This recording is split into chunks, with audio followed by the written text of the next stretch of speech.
Willkommen zu Frequent Traveler TV, heute wieder mit einer frisch gepressten Sendung für euch hier aus der Lounge.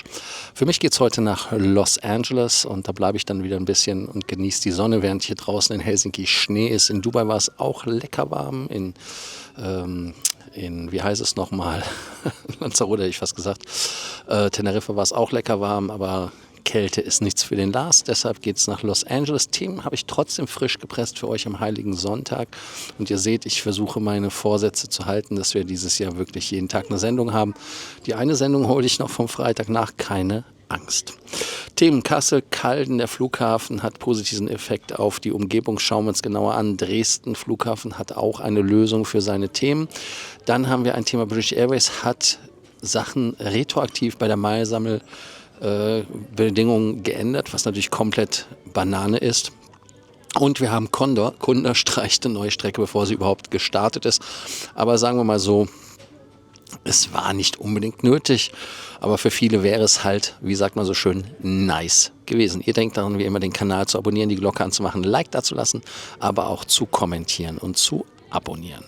So, lasst uns direkt einen Deep Dive machen in das Thema Kassel. Wie ist da die Ausgangslage? Was ist da an Sachen? Und zwar ist es so, der Flughafen Kassel schreibt natürlich seit 2013 jährlich Verluste. Das ist so, das kann man nicht schönreden. Das ist einfach Fakt. Die Prognose 2025 waren rund auch wieder 5 Millionen Verlust, also da gibt es noch nicht genaue Zahl, aber muss auch bummelig irgendwo sein. Und keine festen Linienflüge im Winter 24, 25. Aber man sagt halt, dass der Wirtschaftsmotor Kassel-Calden da ist und dass er vielleicht dadurch trotzdem für die Region mehr bringt, als er kostet. Keine Flüge ist blöd, denn Sundair zog ja letztens die Flugzeuge ab, also letztens ist 2024, also klar.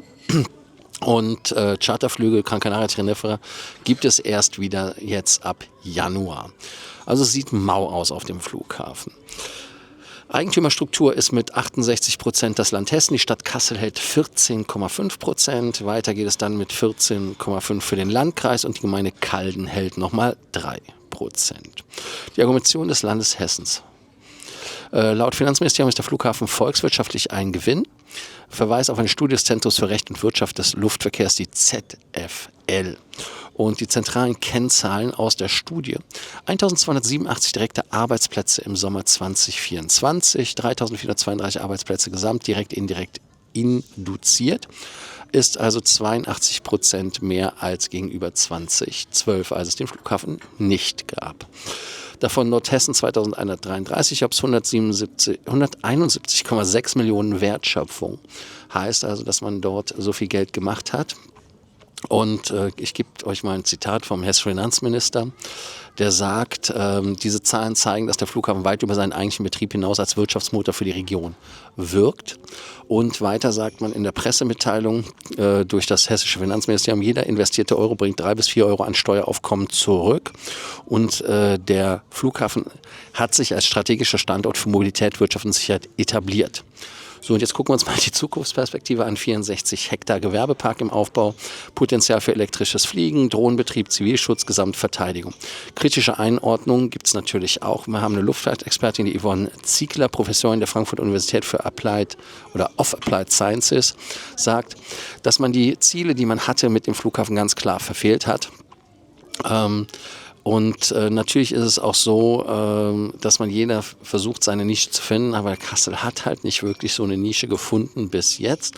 Und sie sagt weiter, ich paraphrasiere, dass es irgendwie so eine politische Entscheidung ist, die nicht wirklich durchdacht ist. Und die Baukosten von 271 Millionen ist 3-mal teurer als geplant. Gut, das kennt man ja, dass Dinge teurer werden, als sie geplant sind.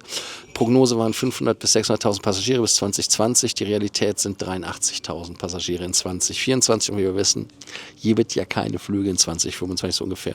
Rekord mit 132.000 Passagieren war 2018.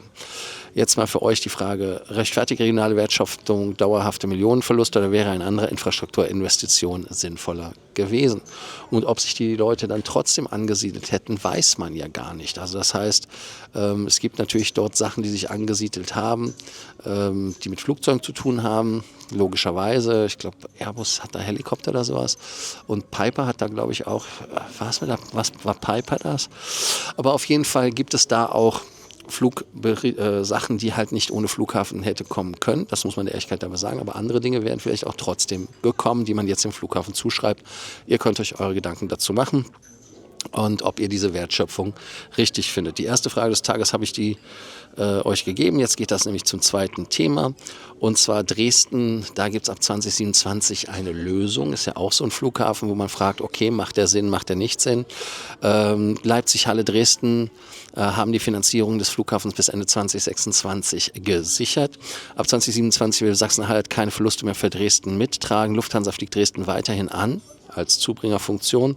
Unterschiedliche Rollen der Flughäfen. Flughafen Leipzig-Halle ist ein Frachtdrehkreuz und Urlaubsverkehr. Klar, mit DHL und so weiter ist das natürlich ein Riesenthema. Und Dresden Industrie- und Geschäftsstandort.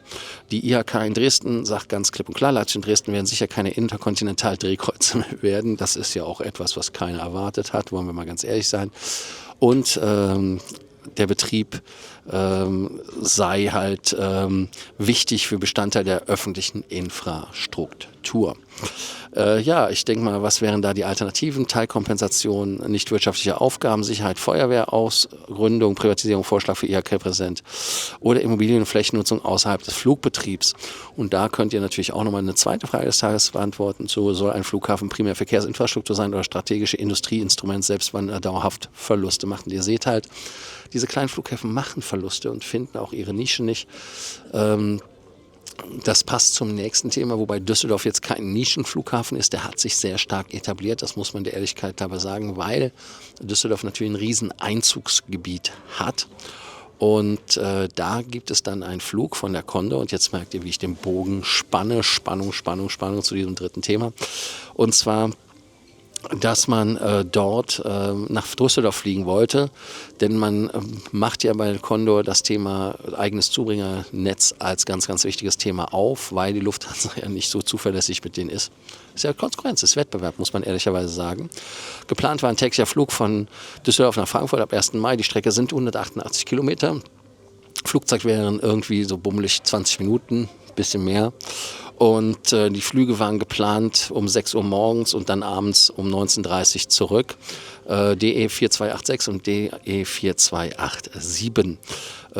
Warum der Rückzug natürlich? Warum sagt man das ab, bevor es überhaupt gestartet ist? Wenig Auslastung. Wahrscheinlich lange Umsteigezeiten in Frankfurt, Bahn, Auto zeitlich natürlich konkurrenzfähig, muss man der Ehrlichkeit halber sagen. Wobei solche Flüge ja auch ehrlicherweise nicht als One-Stopper gedacht werden. Heißt also, es sind als Zubringerflüge, das heißt, die Leute fliegen dann weiter und dann macht durchaus so etwas Sinn. Und ja, auch die Slots in Frankfurt sind wertvoller. Vor Covid waren 25% der Flüge in Frankfurt innerdeutsch. Also da muss man halt mal überlegen, ob, wenn man die Bahn nicht wirklich aufpäppelt, ob das nicht wirklich Sinn macht, um da den Flughafenlärm zu entlasten und auch indirekt Umweltschutz zu bringen. Aber ich denke, es macht einfach mehr Sinn, wenn man da mehr integriert oder intermodal unterwegs ist, wie das so auf Neudeutsch heißt. Man sagt auch hier, dass Leute natürlich sagen, dass die Zeiten, auch weshalb solche Ultrakurzstrecken immer unattraktiver werden, sind. Und man ist auch froh, natürlich, wenn man in Frankfurt starten kann und in Düsseldorf starten kann und in Frankfurt nur umsteigen muss. Wobei die Sicherheitskontrolle in Düsseldorf jetzt auch kein Spaß ist, das muss man auch ehrlicherweise sagen. Ja, sind interdeutsche Ultrakurzstrecken noch zeitgemäß oder nur ein Relikt alter Hab-Denke? Da bin ich mal auf eure Meinung gespannt. Und wo es keine zwei Meinungen gibt, ist beim nächsten Thema. British Airways hat mal wieder hier die Daumenschrauben angezogen. Aber nicht nur, dass man dann etwas zu unserem Nachteil macht, sondern auch dann noch retroaktiv. Das heißt, Leute, die Meilen bekommen hätten sollen, haben hier rückwirkende Avios-Kürzung bekommen. British Airways ändert die Regeln für das Avios-Gutschrift, betrifft verhandelte Firmenraten aus UK heraus. Rückwirkend gültig ab 21. Dezember, allerdings erst veröffentlicht am 3. Januar. Und die neue Regelung Avios basieren nicht mehr auf Buchungsklasse und Distanz, sondern auf einem internen, nicht einsehbaren BA.com Referenzpreis. Und das Regelwerk sagt, we are awarding Avios based on the price the customer would have paid on BA.com. Das heißt, also wenn das ein Firmentarif ist, wie willst du das denn kontrollieren? Und das Problem ist halt, dass es keine Prüfbarkeit gibt bei solchen Sachen. Es gibt auch keine Transparenz damit und vor allem die rückwirkende Anwendung ist für mich immer ein Pain Point. Und das ist natürlich ein riesen Vertrauensbruch. Ich meine, ich kann ja auch nicht zu BA gehen und sagen, hey Freunde, ich habe ein Ticket gekauft, aber ich würde mal rückwirkend gerne vielleicht mehr Punkte haben oder so. Also du kannst halt nicht nachverhandeln und das ist halt das, was ich halt da relativ blöd finde. Und was mich stört, ist halt wirklich, wie viel Intransparenz kann so ein Programm verkraften, bis das Vertrauen zerstört ist. Genau auch bei den Fluggesellschaften in den USA oder woanders, wo es halt keine Meilentabellen mehr gibt, was Flüge kosten. Das ist etwas, was mir ein Dorn im Auge ist, weil es halt für mich relativ uncool ist und untransparent. Ihr könnt ja sagen, was ihr davon haltet. Ich bin mal gespannt und ich freue mich, wenn ihr mir eure Meinung gebt. Ja, die Sendung ist schon wieder zu Ende. 10 Minuten mehr gelabert, als ich dachte. Ihr denkt dran, den Kanal zu abonnieren, die Glocke anzumachen, ein Like dazulassen und natürlich am Ende des Tages auf Scoot zu kommen, um die Themen dort zu diskutieren. Ich will mir auf dem Flug jetzt nochmal Gedanken machen zu Terminen, die wir machen und dann werde ich diese auch publishen, wie das so schön heißt. Was haben wir noch? Abschalten jetzt. Ich muss jetzt das hochladen. Also bis dann, viel Spaß beim Abspannen.